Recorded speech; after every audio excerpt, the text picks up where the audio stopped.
Hello, everyone, and welcome to today's UNSW Speak Out event on how men can play their part in preventing gendered violence against people of all genders. I want to begin by acknowledging the traditional owners of the country on which I'm speaking today, which are the lands of the Bidjigal people. In my own position as a pretty recent migrant to this country, I think it's important for me to acknowledge this, that all of my life and my work in this country occurs on lands which were unjustly taken from their traditional owners and have never been ceded by those owners. So I'd like to pay my respects to any Aboriginal and Torres Strait Islander people who are with us here today, and also my respects to elders, both past and present. So I'm Timothy O'Leary. I'm head of the School of Humanities and Languages here at UNSW. I'm also a UNSW Diversity Champion for Gender Equity, and I'll be hosting and chairing today's panel discussion. We are joined by Tarang Chawla, who is our keynote speaker. Tarang Chawla is a writer, a speaker, an anti-violence campaigner, and a mental health advocate from Melbourne. In 2015, Tarang channeled his family's tragedy into action and founded Not One More Niki, an anti-domestic violence initiative named in honor of his sister, Nikita, who was murdered by her partner. Since that time, Tarang has been campaigning to end violence against women and their children, with a particular focus on ensuring that survivors' stories are shared in a safe, sensitive, and responsible way. Tarang is a Young Australian of the Year finalist. He's an ambassador for Our Watch, which is a national leader in the primary prevention of violence against women and their children in Australia. And he was named by Pro Bono Australia in their top 25 most influential people working for social change list. So I'm going to turn over to Tarang now, who's going to speak to us on the question of what men can do to prevent gendered violence against people of all genders. Tarang, welcome to the panel. Thank you so much, Timothy, and thank you as well to all of the panelists for being here today for what I hope is a very a dynamic and fruitful discussion around the prevention of gender-based violence and how men and frankly all people can play a key pivotal role in the prevention of violence, which has gendered drivers. I want to begin, much like you did, Timothy, by acknowledging the traditional owners of the land from which I'm joining this session, which is the people of the Kulin Nation, the Wurundjeri people of the Kulin Nation, and acknowledge that sovereignty was never ceded and that Aboriginal women in particular face the disproportionate impact of gendered violence, and it has a colonial basis, and that the statistics of gendered violence against Aboriginal women are not solely perpetrated by members from Aboriginal and First Nations communities, but by members from all communities. And it's essential that we work to bridge and close the gap in the disproportionate treatment of Aboriginal and First Nations women whenever we're discussing safety, whether it's on campus, in the home, or in public.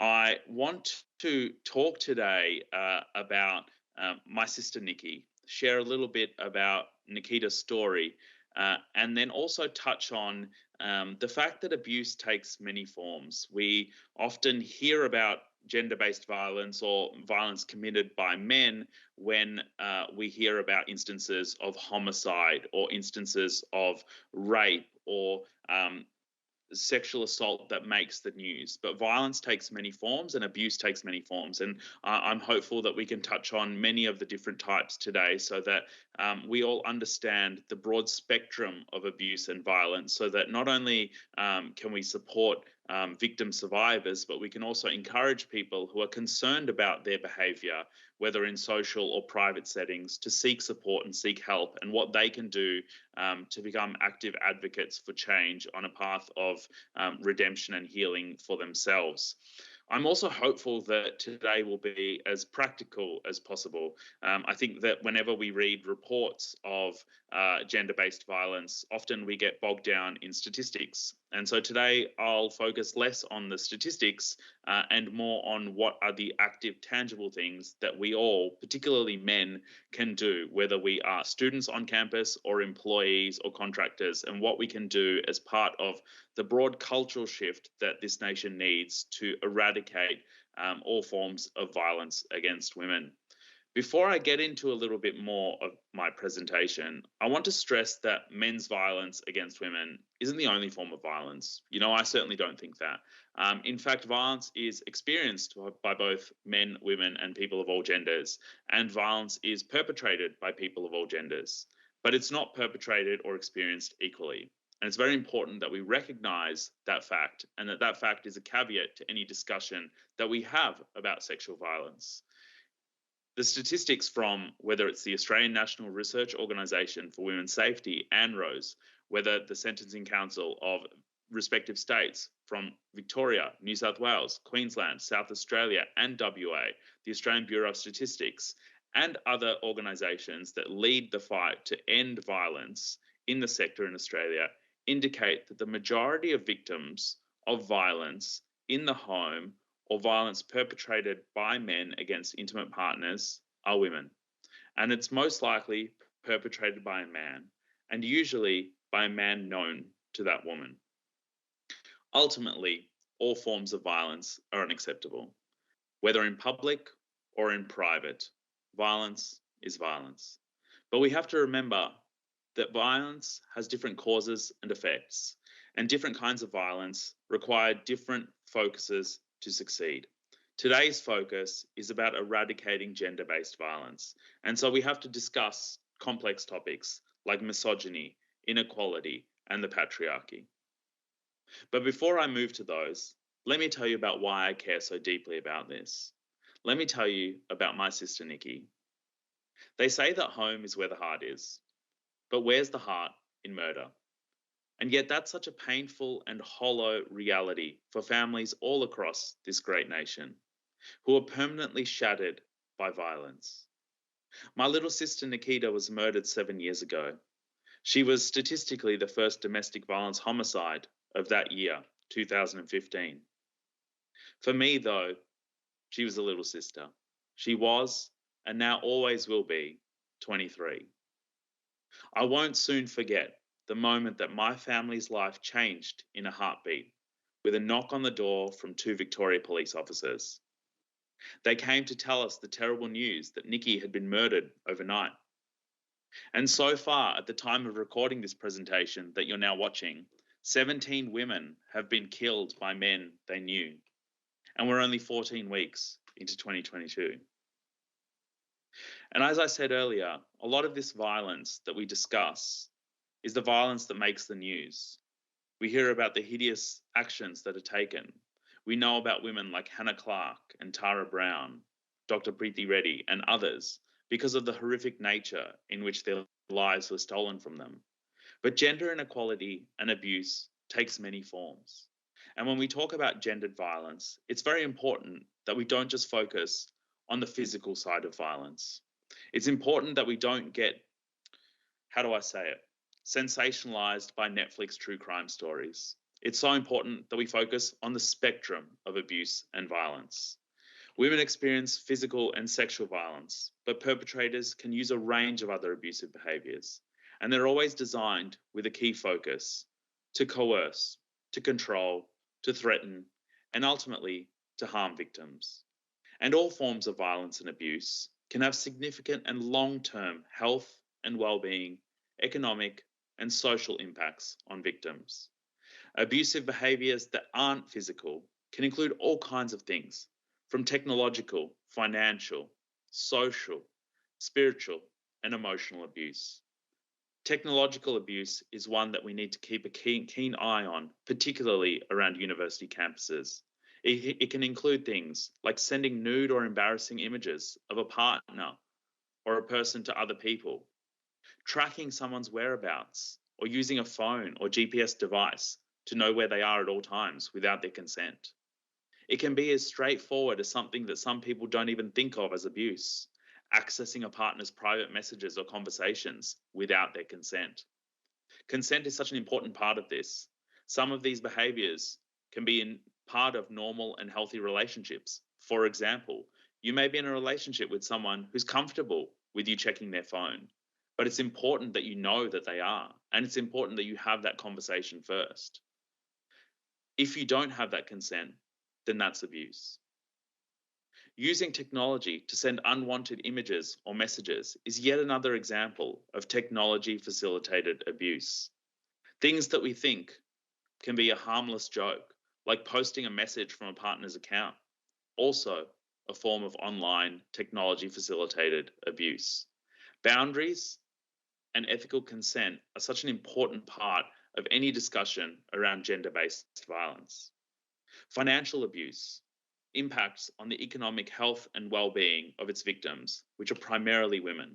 And in fact, research shows that in all instances of domestic violence homicide, 90% of victims were also experiencing some form of financial control and abuse.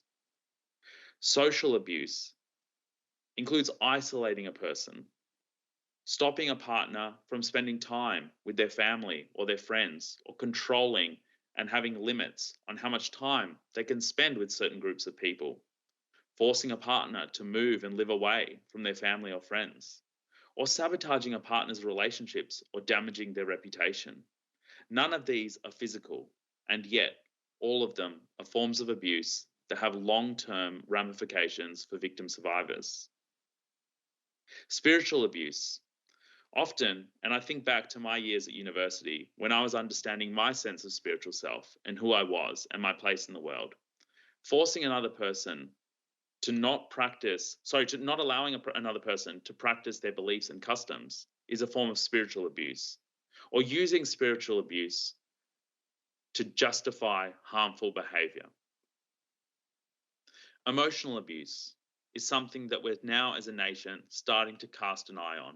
And it's so important that we discuss things like blackmail, including threatening to leave a partner or to harm people or pets. Regularly putting someone down to damage a partner's self-worth is a common form of emotional abuse and can have long-term effects for victim survivors. And then there's one you've probably heard, gaslighting. Gaslighting is tricking and lying to make a partner question their own sanity. And then, of course, constantly correcting or criticizing to diminish a partner's confidence. Sexual harassment includes unwanted sexual touching, staring, following, sexually explicit communications, as well as, and I touched on this earlier, nude or sexual images taken or shared without permission. Now, we've touched on some of the forms of abuse and violence. We've touched on how non-physical forms of abuse and violence are so important to have an open, honest, and robust conversation about. But what can men do about it? When I think back to my sister's murder, I think about the type of man that I was. I wasn't one to call out gender inequality. I wasn't one to speak up about it. At the time, I didn't realize that I was both benefited by and a victim of a system called the patriarchy, which systemically and structurally advantages men, and particularly straight men, at every turn. I want to touch on something today with you, which is how to be an effective bystander, and run through 5 steps that I think are so crucial in terms of eradicating gender-based violence at the University of New South Wales. Step 1 is about noticing the event and being present.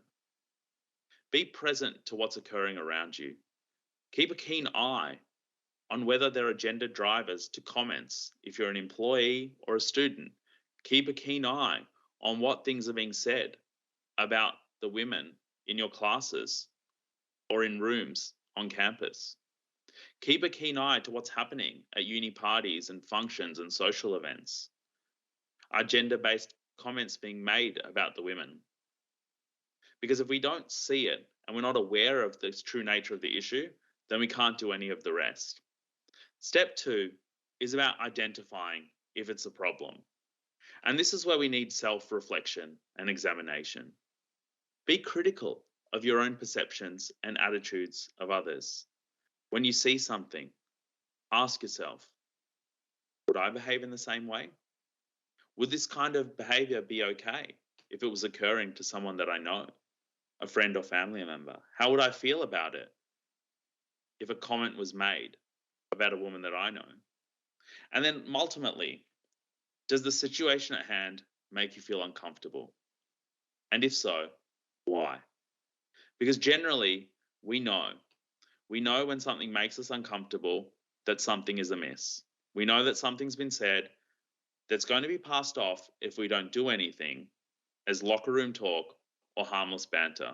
But knowing that emotional abuse and comments that are derogatory and sexist, passed off as humour, can often have long-term ramifications for women. And that leads me to the third step, which is arguably the hardest. And that involves taking responsibility. Because frankly, it's all men's responsibility to step up and speak out against gender-based violence. We often talk about how women experience the overwhelming majority of men's violence. And isn't it odd that every woman can recount a story either of her own or of someone that she knows having experienced gendered harassment, sexual abuse, or violence either in the home or publicly.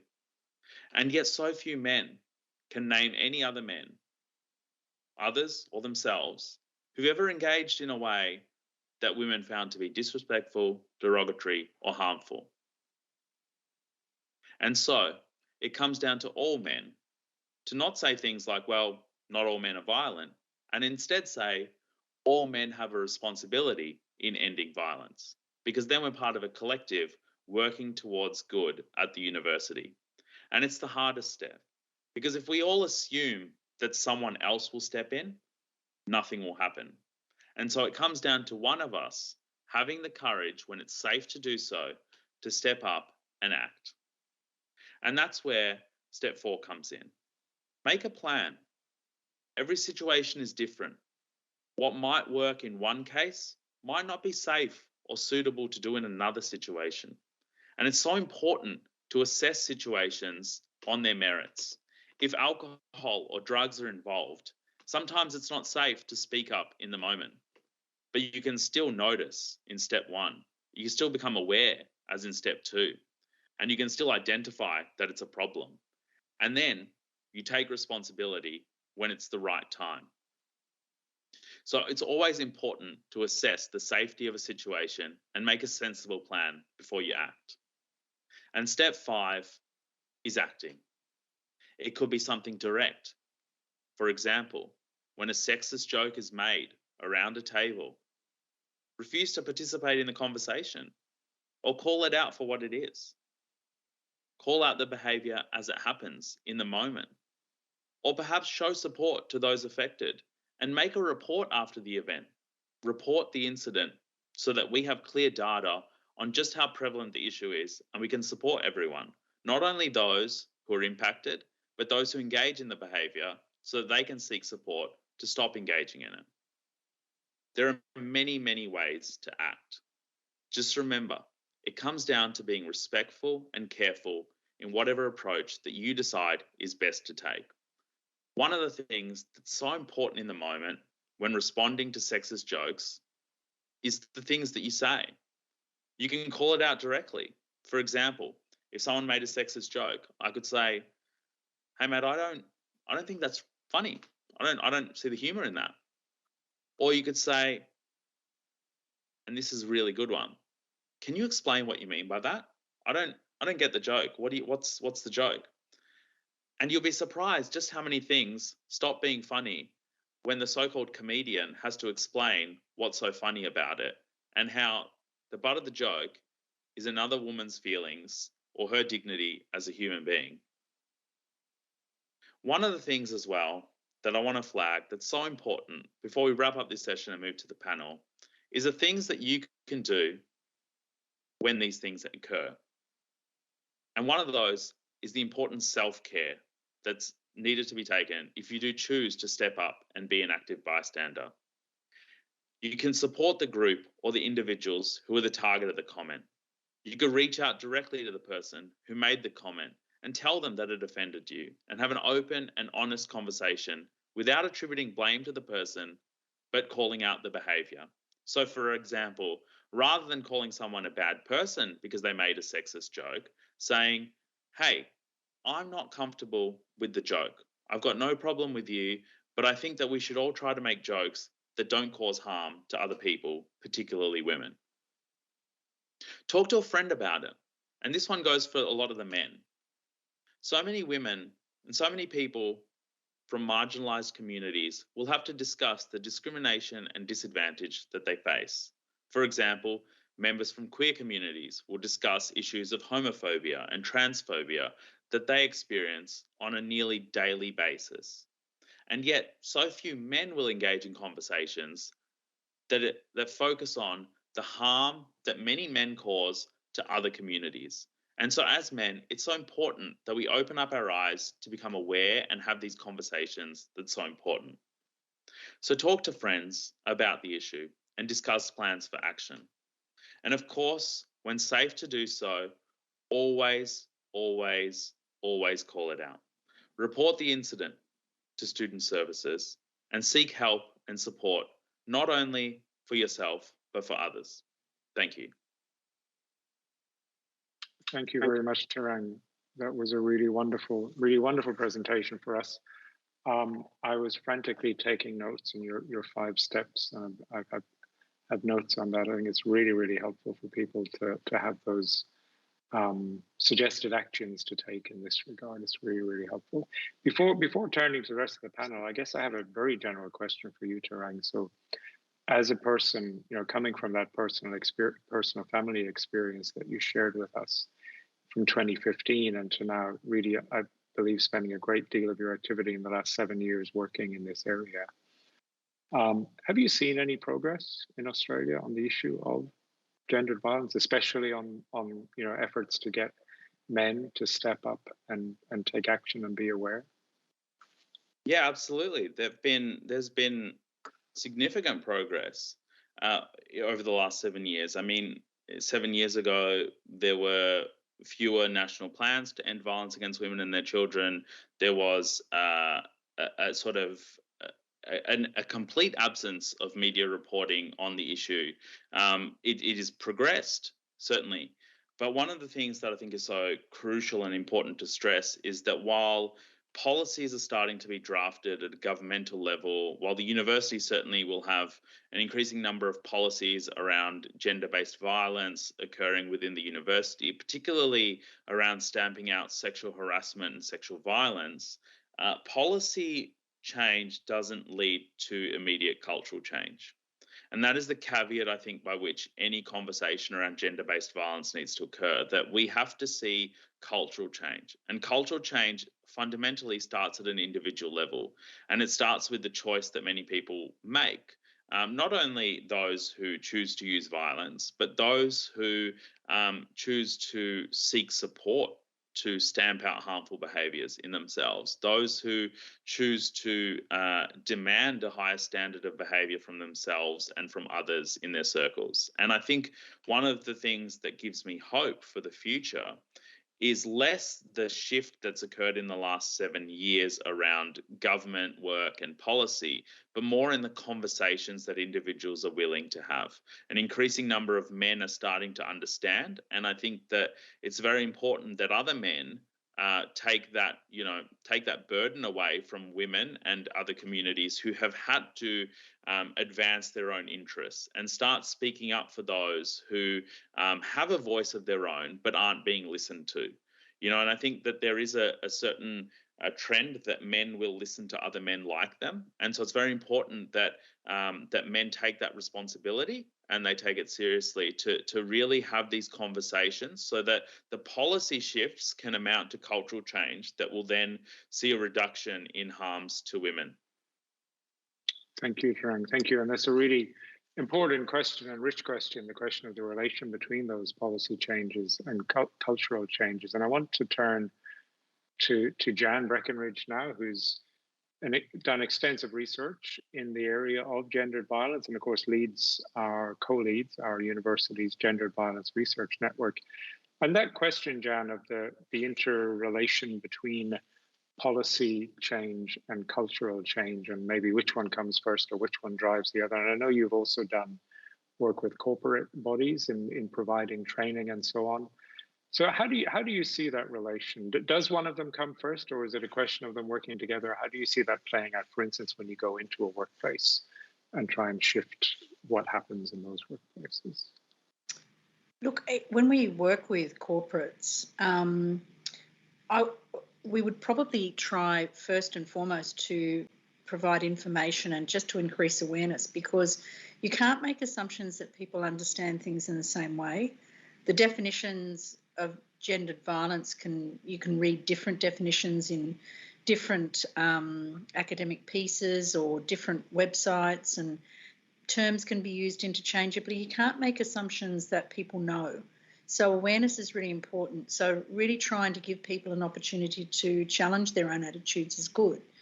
But I think Tarang is absolutely right. You can't assume that people are going to change their attitudes easily or lightly, because they're entrenched, they're reinforced every day by the way in which we perceive gender, the way in which we perform gender. And I think sometimes it's about going in and saying what is and isn't acceptable. And I think that's the beauty of calling it out, that you're immediately giving people a benchmark about what is and isn't okay. And I sometimes think when people start to change their behaviour, they get different reinforcement, different messages back, and that then does change the attitude rather than the attitude changing the behaviour. But I would think the best answer is that really both is important, but you can't make assumptions about which will be the most beneficial. And for some people, you know, a lot of people don't break the law because they're scared of the consequences, not because they think they don't want to or because they think it's wrong. They just don't want they don't want the consequences. And so sometimes that very blunt, it isn't okay, is going to work. For other people, it is about really getting them to be thoughtful about why they think things, why they told that joke, what did it mean to them, what do they think will happen if different people were to hear that joke and be offended.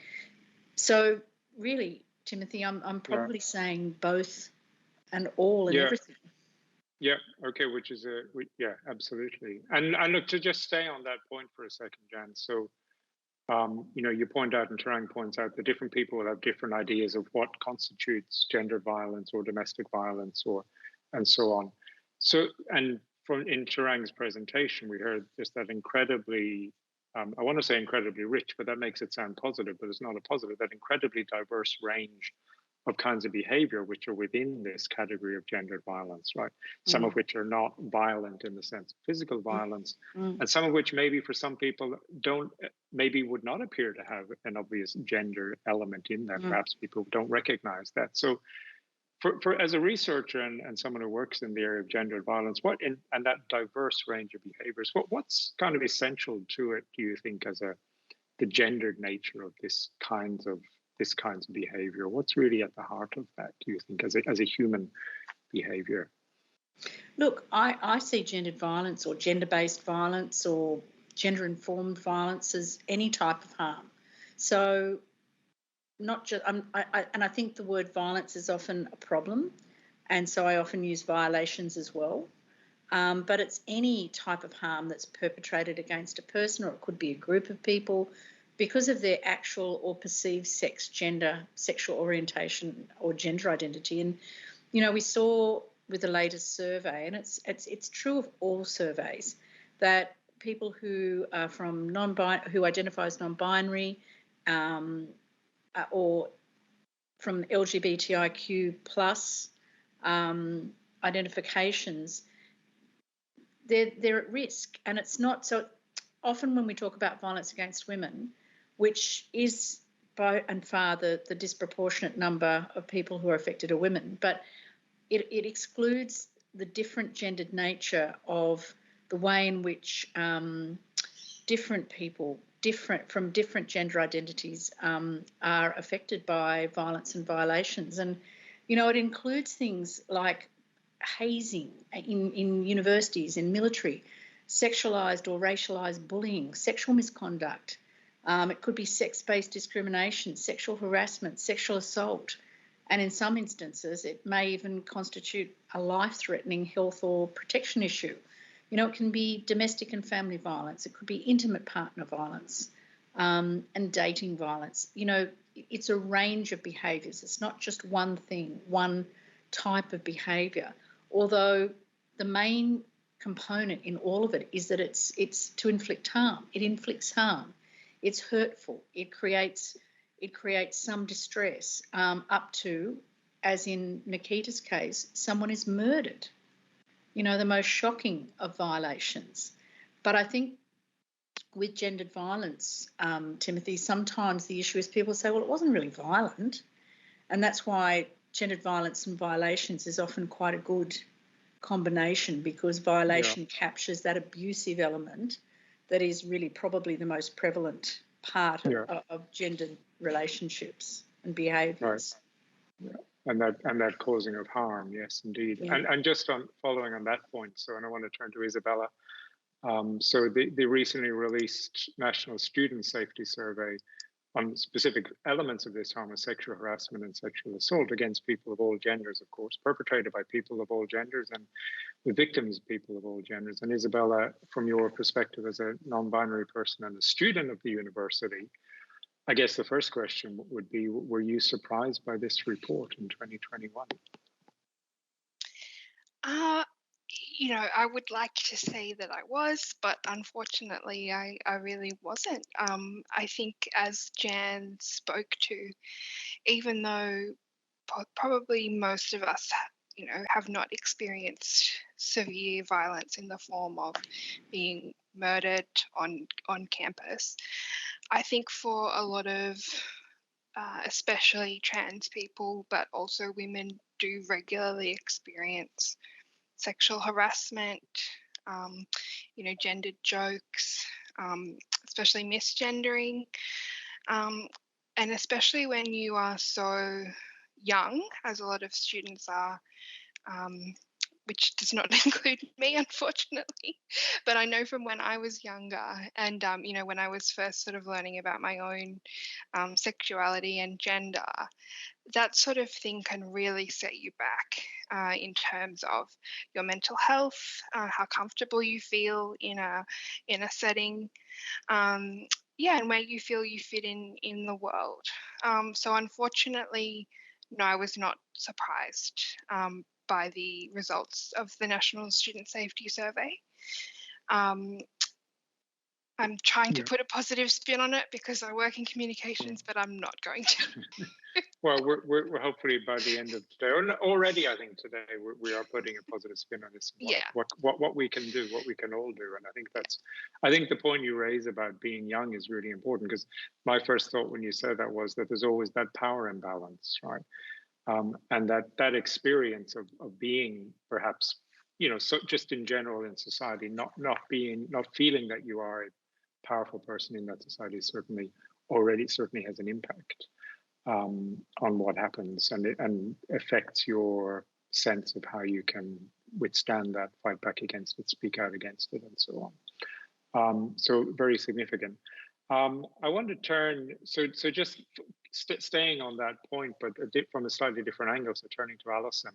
Now, Alison, as I said, your PhD research is actually in the area of regulatory responses to gender violence, specifically at universities. So obviously this report would be something that's significant for you. We've already touched on the question of, you know, the interplay between regulations and how important they are, but also cultural change, and, you know, and also the sharing of people sharing personal experience and bringing about that kind of culture change in the way that people think. But on the side of regulation, what's your view? I mean, as someone who researches in that, first of all, on that balance between regulation and cultural change, how do they interact?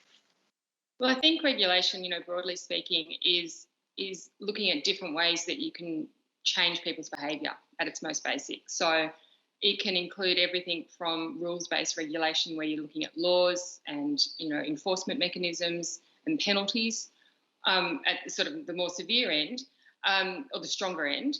But at the lower end of regulation, you can also look at things like awareness raising, like Jan was just talking about, you know, introduction of good practice, providing advice and sort of dialogue around these issues. So there's a real spectrum of what you can do around regulation, and a bit like what everyone else has been saying, there are many different sort of entry points and many different circumstances that you have to really look at what the circumstances are in particular sectors, and in particular institutions to think about what might be the best regulatory response to trying to change behaviours.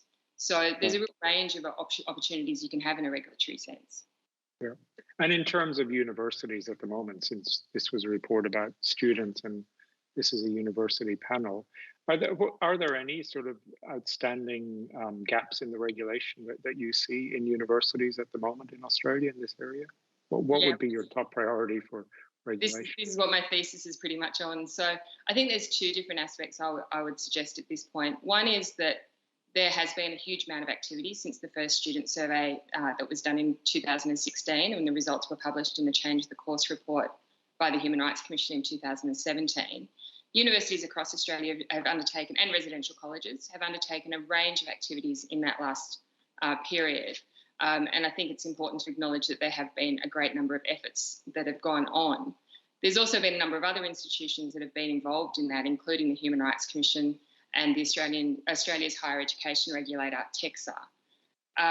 My overall sense of how that's all come together, it's a bit of a hodgepodge at the moment. It's actually a lot of different regulatory activity, a lot of effort, not a lot of coordination, and still quite a lot of gaps. So I think that's the first point to make. The second point to make is in terms of actually understanding what universities have been doing, it's very, very difficult. There hasn't been any sort of coordinated oversight mechanism or coordinated accountability mechanism that has actually monitored and kept track of what universities are doing and what efforts they have made. And I think that makes it really difficult to actually understand what more needs to be done. And I think that what was interesting about the second student survey response a couple of weeks ago, obviously Universities Australia and individual universities were disappointed that more progress wasn't coming through.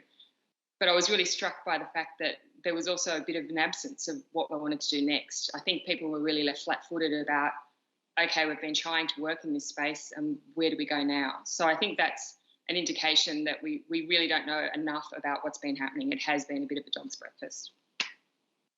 Thank you.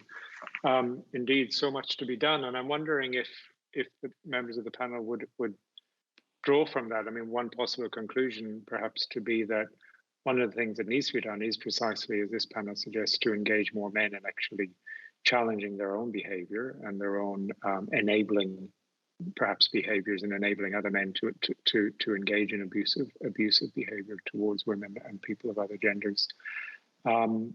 Is that something that hasn't been done enough, would you say? I mean, Alison, for example, would you say that hasn't been sufficiently a part of the university's actions up to this moment?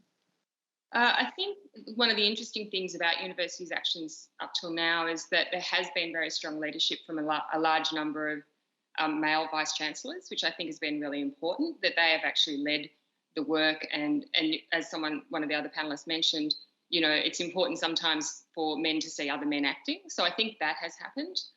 I think that one of the key difficulties with the second student survey, in my view, is that it was run at a time that a lot of students hadn't been on campus for a couple of years, 18 months probably, and a large proportion of the participants that took part in the survey were actually locked down at the time. So I think actually the timing of the survey may have done a bit of disservice to the universities in a lot of ways, that that's a lot of the efforts that had actually been taken place before the pandemic, some of that progress may have been lost. So I think that in terms of how we look at this particular survey and what the responses are, there's a little bit of a methodological and timing problem around trying to really gauge what's going on. We might have got a quite different picture at the end of 2019, and I suspect we'd get quite a different picture in 18 months if everyone's back at uni again. So that doesn't quite answer all of your question, but I've gone off tangent. No, that's actually a really interesting question, which maybe we will come back to, the effect of the largely online existences that many of us, especially our students and universities, have been leading for the last 2 years, and whether that, you know, would have increased, whether that would be expected to increase or decrease the prevalence of harassment and so on. But perhaps we'll come back to that in a few minutes. I just want to turn back, I guess, then to again, a slightly broader question. So in Tarang's opening remarks, he said, one of the things we'll be talking about in this area is misogyny and the patriarchy, and thinking about the stubbornness of making the change. Right? What is it you have? If you have regulations, you have reporting mechanisms, you have support, and yet forms of abusive behavior continue. And if those forms of behavior are predominantly engaged in by men, then what is misogynistic patriarchy at the base of that? Is that at the core of this cultural barrier that has to be changed? And I wonder, Tarang, first of all, if you could say a bit more about that element, where you see that fitting in the in the picture of men abusing people of other genders.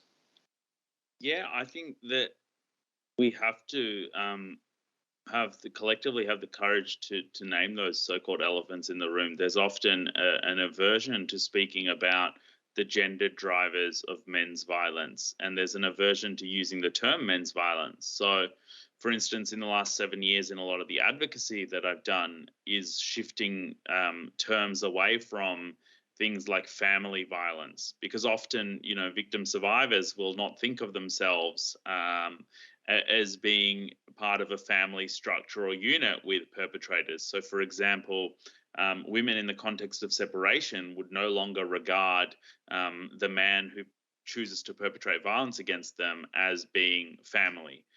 It is a male violence, and I think that we sometimes seek to sanitize terms in order to not cause offense, or in order to placate the feelings of certain groups in the community. And I think it's so essential, in order for progress to be made, is to really highlight some of the nature of the issue, and also acknowledge the gender drivers which lead to a not insignificant proportion of men choosing to use violence also harm men too.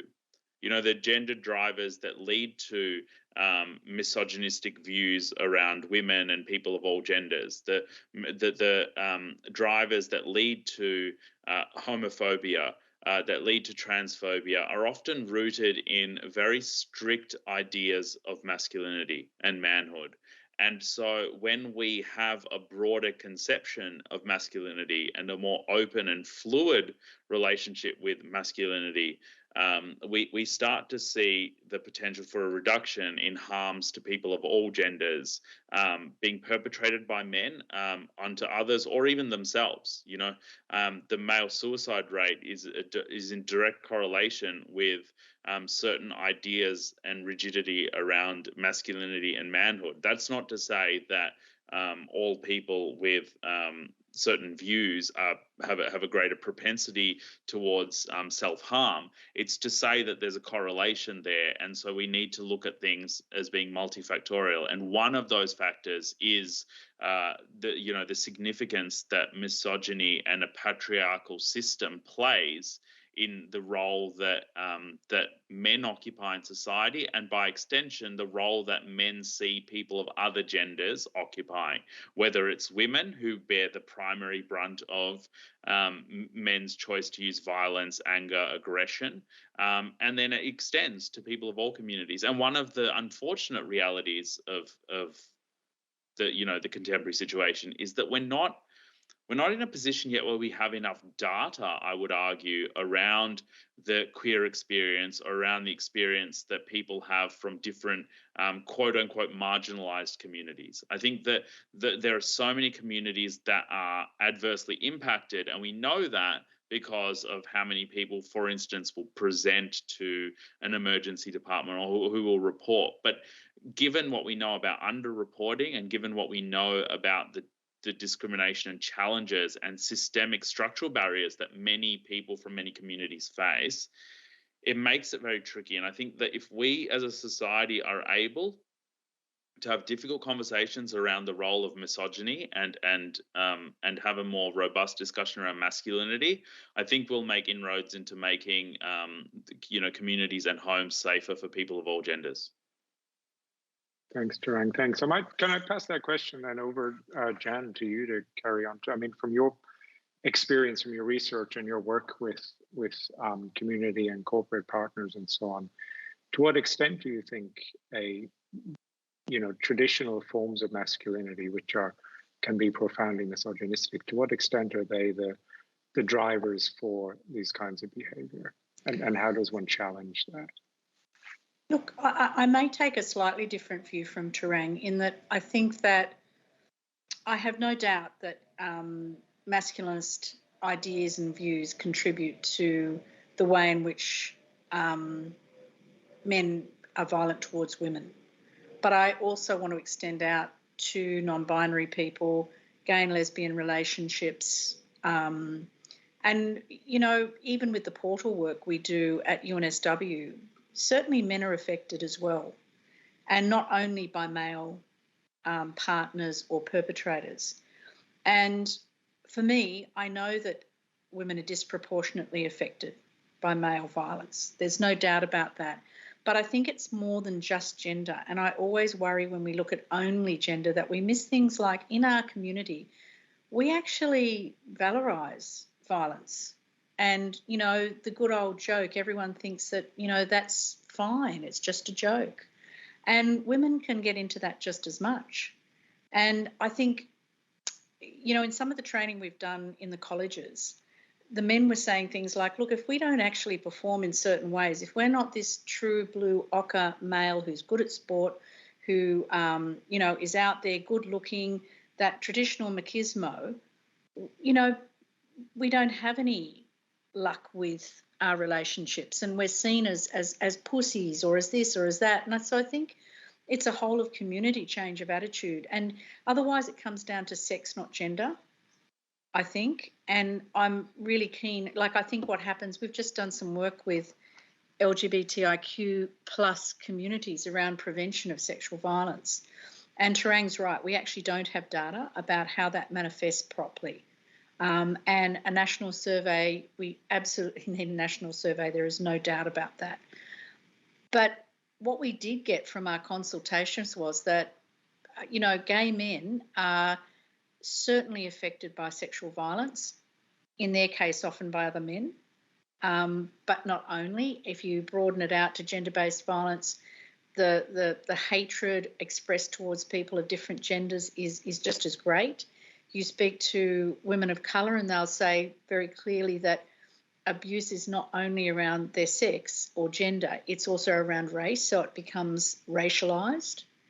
And the complexity of violence, I think, is really important for us to take on board and to manage because, I remember a friend of mine said, when she's harassed, it's not just she's an effing bitch, it's that she's an effing black bitch. And so that racialised element is really important. But can I just go back to something that when we were talking about with the universities? Yep. We did have a slightly greater response rate, and that it's only marginal. It certainly makes it very difficult to call it a prevalence survey. But the thing that struck me was that students were still saying they didn't know where to go for help. They didn't know where to report. And I think that's a real indictment on universities that the students are saying we didn't know where to go for help. So all of the work that we've done that we thought was so effective, students are telling us, you're not communicating with us. You're not telling us where we go for help. We're not confident we know how to report and what to report. And I think that's something that's an easier fix than some of the other things we've been talking about. Yeah, no, that's a great point. And let me pass that one back to Alison just on that then, in terms of regulation. And, it's one thing to have regulations, but you need people to know what the regulations are and what protections they are offered. And also then, of course, to facilitate them in making use of those protections. How do you see that, Alison, in the university sector? I think that's a really important point. That was something that jumped out at me too, Jan, when I looked at that survey results, those survey results. I think there's a couple of things. One is it's a communication problem, as Jan's alluded to. I think that the timing of the survey was a little bit problematic, that students hadn't been on campus. So I think if you'd had the survey maybe 2 years earlier, there might have been quite a different response to that, just in terms of, there's been a lot going on the last couple of years. So in terms of getting messages through to students, I think that could have been part of the problem. But the other thing I think is that the other finding that I think goes alongside this is that the minority of students that did complain didn't then express satisfaction with the process that they went through. So there was less than 50% satisfaction either on sexual assault or sexual harassment. And I think that's a key point that universities really need to unpack as well, is students still don't feel like they're being supported. Even the ones that find their way through the maze, work out where to go, work out where to seek support, work out where to report to, they're still not feeling that like they are getting adequate support at that point. And that's around, I mean, these are not uncommon problems around reporting sexual violence in the first place, that, being asked to repeat the same story over and over again, having to keep telling people what's going on. There are all sorts of arcane rules in universities, and the national regulator is even worse with this in terms of telling complainants what's going on with their complaint, actually reporting back to them. There are all sorts of rules around, what sort of information the various investigators can look into, what sort of responses they can look to from the alleged perpetrator, and how long these processes take, both at a university level and at the national regulator level. And I think when you look at those points as well, it's not just a matter of awareness of where to go, it's also about students having confidence that when they do seek out that support or do try to make a complaint, that they feel like they're being, treated appropriately and they are being supported. And I think the survey results really demonstrated that that's lacking as well. Yeah. So much to do indeed. And let me just turn to you, Isabella, again, for a student perspective. I mean, is that something that you hear from students, a kind of dissatisfaction with the regulations or disbelief that action will be taken based on that, or reluctance to use them? Yeah, I mean, I think there definitely is information lacking, from first year about, this is what sexual misconduct looks like.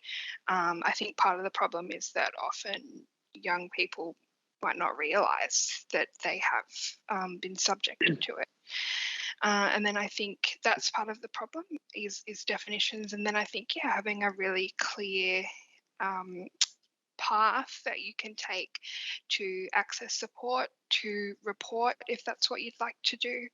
But then I think, definitely when you report, there's not a lot of confidence in feeling that your matter will be impartially dealt with. I know that there are people who have harassed and assaulted both students and staff that have not been, it has not been addressed adequately. So I think, just students need to have the confidence that they know where they can go to, but also I think, universities need to back it up by actually preventing and taking action when it happens. Absolutely. And just a final question for you, Isabella, would be then, again, from the student perspective, and you mentioned that, you've been a student for a little while at UNSW. Do you see promising signs? I mean, we were talking about, about misogyny, about forms of masculinity that lead to abusive behaviors. Do you see a shift in people, the student body in Australia or in Sydney in this regard? Yeah, I do. I've been a student at UNSW for 5 years, and this is my second degree. So I've been an undergrad student for 8 years now. And I think there definitely has been movement, and part of that, I think, was facilitated by Zoom and by having online classes where you could actually put, your pronouns in.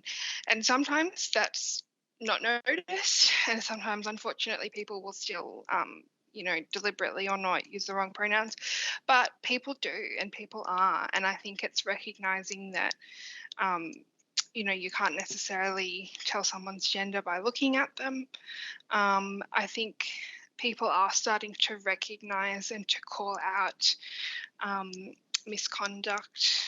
And I think there's greater awareness of the effects of gendered violence and gendered violations. And, as Tarang and Jan spoke to, the way that those are intertwined with things like white supremacy, with ableism, with classism. You can't actually remove these things from each other. And I don't think you necessarily want to. I think there's often a desire to have easy fixes, and as Tarang said, to not make people uncomfortable. But, you know, I can't go out to dinner with my women friends or with my mum and sisters and not get a "Hi ladies, how you going?" You know, I'm uncomfortable nearly every day, so why can't other people be in order to fix things? So totally. Yeah, look, I think that's a great point to really finish up the discussion, because we are out of time. Just on that, the point about the incredible complexity of the questions that we're talking about and how they intersect with so many different issues. So we are out of time. It's an incredibly interesting and important discussion we've had. I really want to thank Tarang Chawla especially for the presentation he gave us, and it was really, really wonderful to hear that, you know, sharing the personal experience and giving us those really practical steps for actions that can be taken, especially by men, but really by everyone in any situation which demands that kind of demands on us to be active bystanders. It was really helpful. I'm sure it'll be very, very, very useful for members of the university community. I want to thank Alison for sharing your thoughts and research, for Jan, for you, Isabella. Thank you everyone for tuning in and listening to this discussion, and we shall leave it there for today. Thank you all.